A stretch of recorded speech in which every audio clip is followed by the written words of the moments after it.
Maharaj, in verse 19, Bali Maharaj's wife, Vindhyavali, she was very agitated and afraid when she saw, and aggrieved when she saw how her husband had been arrested and tied by the Varuna Pash by Garuda under the order of Vamanadeva. She folded her hands, Pranjali, folded hands, and she spoke a verse, which is a very interesting verse.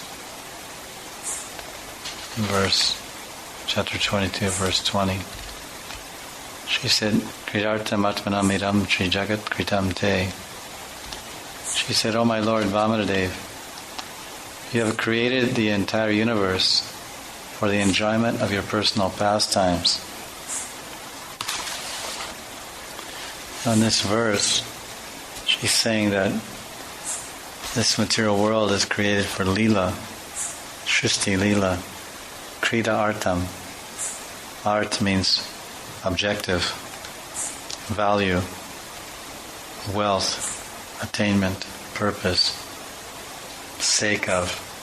So Krita arta means the sake or purpose of lila, atmanam, artam atmanam, idam trigat kritam.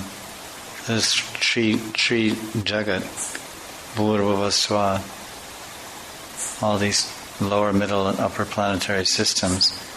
This is a krita, like we say rasa krita in Bhagavatam. Rasa krita means the pastimes of the rasa dance, or jal krita. Sometimes they say jal keli in Bengali. But in Sanskrit they say jal krita, water sporting or water splashing, water pastimes of Radha and Krishna and Radhakund, or Jamuna or Prem Sarovar or whatever, wherever. Kritartam. This material world is the Lord comes to this world to display His divine pastimes, to attract the conditioned souls to the sweetness of His Nara Lila, especially His Braj Lila. He comes once in a day of Brahma to attract those fortunate souls that can avail themselves to this pastime by seeing it directly in Boma Vrindavan, Prakat Lila, or hearing about it, coming in contact with Chaitanya Mahaprabhu's Sampradaya, which is specifically broadcasting the lilas of Braj Bhakti through the writings and teachings of Raghunuga Bhakti and Braja Prema Bhakti.